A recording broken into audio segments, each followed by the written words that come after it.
Mamuka say konai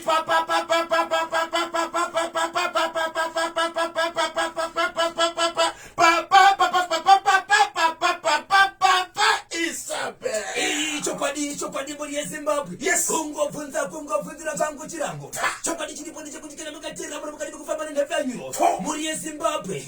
Muri yeZimbabwe. Chopadi lefanyuro kufamba nebhora. Kana makatira panguva tiri kufamba ndori. Mukatirira zvangu ndiri pasi pemuzukuru. Mwana wekubereka. Wekudimba. Zimbabwe zvandiri kuona pano. Ndikada kushinga ndinonzwa senge ndinosha. But ndikada kureva ndichashindirira. Zvandiri kuona pana paZimbabwe. Ndiri kuona zvangu. Munhu kwavaka Zimbabwe ndati ndinoremerwa. Murume uyu akasimba. Anyway, no problem yenyu. Saka ndite munonyenyeredza. Muri kuswengerera. Udza iZimbabwe kuti muri kuona Munya Ripakanyemba border posse alongside Munya Repagokwe Keda. Munhu akatsuka kuti si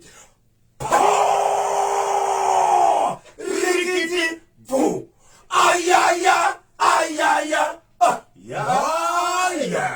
beyond deep down beyond deep down beyond deep down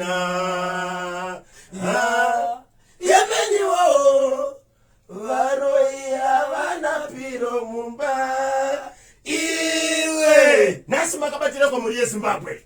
Chokwadi muri yeZimbabwe tapinda tiri mukati medaro mukati mekuri zvikuitika matima nawo nyika ino. Ndandinadzo mukamakepoti nemuri yeZimbabwe. Ndine update yandingakwanisa kutaura kana nguva yatitendera yemwana wandakataura kuti izvo akafa vanhu vari pabarika. Mwana anga achionekwa masikati machena achipinda mumba achiti mhai handindi kuratidzai kwandiri kugara. Iye mwana akatofa uyezve akazooneka kumarinda achitotamba nevamwe vana vanhu vasingazivi kuti vana kutamba nawo ndivapi, but iye mwana akafa. Update yacho ndinayo chikonzero pakapera nyaya panapa yakauya paprogram pachokura segment ndobva yauya pazinhu zvinopisa zvatitokura pakazoita munhu wani akakwanisa kuenda chirizvo. Ndikukumbira ama yavo vane mwana vari kunetsa vauye ndivabatsire. Pane zvakazoitika taenyeuro chiwiri benefo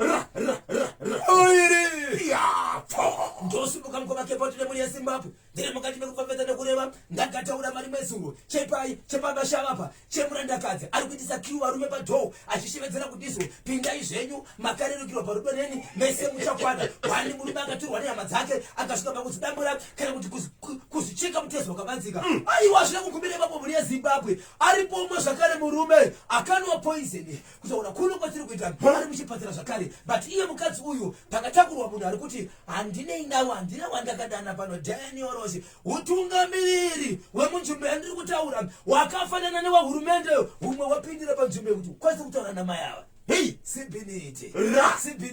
Regai ndikubatire muno mubabaisa to 25 minutes past 10 ndimbozivisaka muri yeZimbabwe mashoko akakosha ari kubva ku Morning Star Funeral Services vachiti a new dawn has arrived. Muperekedzi parwendo nekuvigwa zvakarongeka. Morning Star Funeral Service tinowanikwa ku Epworth pa number 7500 stop over opposite a shopping center. Tinoviga vanhu zvisinei nerudzi kana chinamato, zvine mutengo wakadera uye une kuchemana mukati. Tinotenderera nyika yose yeZimbabwe, ungava washaikira mumba kana muchipatara. Tiripo nguva dzose 24/7. Kana wawirwa nedambudziko tanga wabata Morning Star Funeral Services ubatsirwe nemari iri pasi. Tibate pa namba dzinoti 0773 833 885 0773 833 885 0733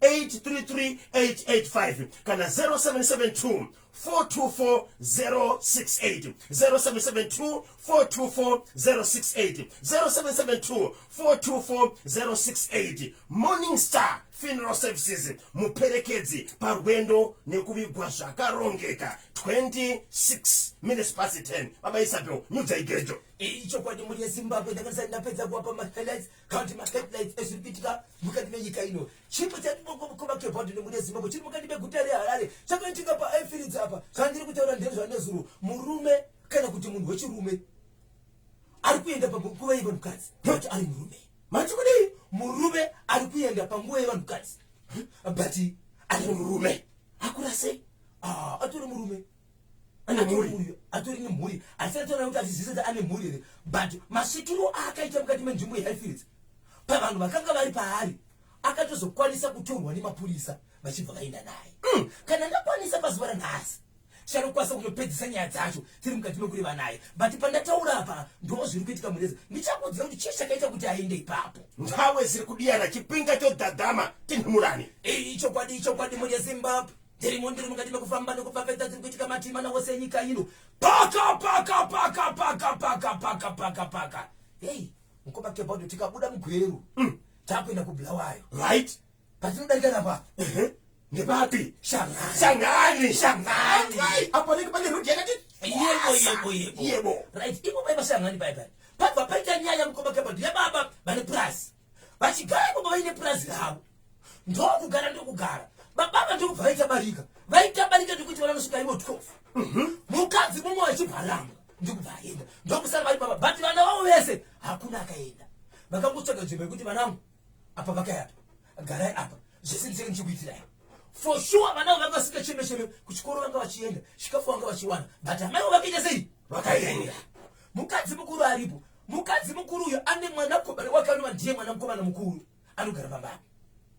Amai vake iko zvinozvi ndokubva varwara kudaro vaiti musi wanoita serious mwanakomana aita singasvikirwa achingoita singamhene zvaari kuita but anoti iye ainzwa hasha dzokutizo akasvika padhuze baba vake anonzwa kuda kuvasunudza kana kuvarwira pasi munhu wainzwira hasha ndibaba vake pavanhu vese saka anoti iye ndaiti ndikanzwa zvakuitika izvi nokuti zvasingandibate nesimba zvaindibata but ndichitonzwa kuti zviri kundituma zvakati ndobva aiye ogepa kana kuti kubva pedyo nababa vake. Baba akangosvika padhuze chete ainzwa simba kusvikira amai vake vafa. Amai vafa vakanofira kuchipatara vafira kuchipatara amai vakatora nguva yekutizvo baba vake vanga vasingagari pasi nehama dzekumusha kwaamai kuti avaudze kuti mwana unyari kurwara ikuti zvaapa chikamu chakati aita sekunonzi aitinwa hama dzekumusha kwamai dzanga dzisinganyatsoziva urwere hwese hwemwana wavo asi mwana wavo ndiye aitumira zviri kuitika zvese vaizviziva kuti vauti yange nemhoso yemukwasha asi vatozva vachiziva zvese zvadaro baba pati murume uyu amai vafa vari kumochari mwana musi watorwa mutumbi kunzi ouya pamba nguva yainetserwa netezvara nemukwasha wavo kuti izvo kurwara maizvifambisa sei mwanakomana uye ndiye tugu kuti uti mudzimu kana kuti chii chakabuda paari ndokufamba achitenderera muyadhi make achiti kuvanhu uyai kunoku cherapa ndobva pacherwa pabudiswa bhodhoro neropa ndokuti cherapa yadhi yavo yese yakachirwa nzvimbo dzingauta 4 ucherwa mabhodhoro airatidza kuti ane ropa. Abva apo imba dzebaba vavo munhu akarongeka ane mari dzake sangasira zvigaro ndobva ati vakomana ka amai vangu vasati vavigwa toda kuti tipanye floor yemubedroom nemukitchen ndomune zvimo zvezvimwe zvinopamba pamukoma kepi pane vana 3 vakashayika vana 3 vakafa. Regai ndikubatei muromo rambai makateerera pari zvino nditendereka Zimbabwe timbonzwa kazviri kuitika munyika nekunze kubudikidza kane nhau muntundu watonga pabodzika naNambia. Ndiri kubwerera kamanje tichisimusirana chimwechi chamukabva kachitsudzurwa kana bhozhongora nthawe go pana 10:30 pa National FM Radio.